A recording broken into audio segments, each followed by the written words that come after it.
guys, Lindsay here. Just kidding, that's my cat Daisy. I'm Lindsay, and today I'm going to be showing you guys how to do hip circles on trapeze. Let's get started. So you're going to start by doing a pullover onto your hips. You might need to adjust the bar a little bit on your hips to find a comfortable spot to balance. I tend to put the bar just below my hip bones. Then you're just going to practice balancing in that position and getting comfortable with the movement you're about to do. You can also get into that position from sitting just like this.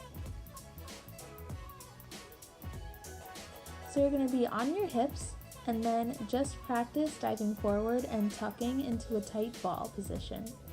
Do this 2 or 3 times or until you're comfortable going forward on the bar. You're going to end your hip circle in this position called a catcher's lock. So you're going to dive forward, tuck, straighten your legs at the top of your rotation, and then end in your catcher's lock. Here's what it looks like at normal speed.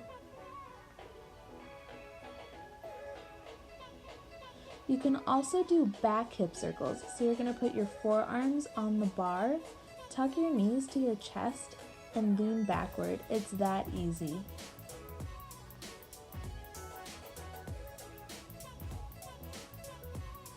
Alright guys, thank you so much for watching.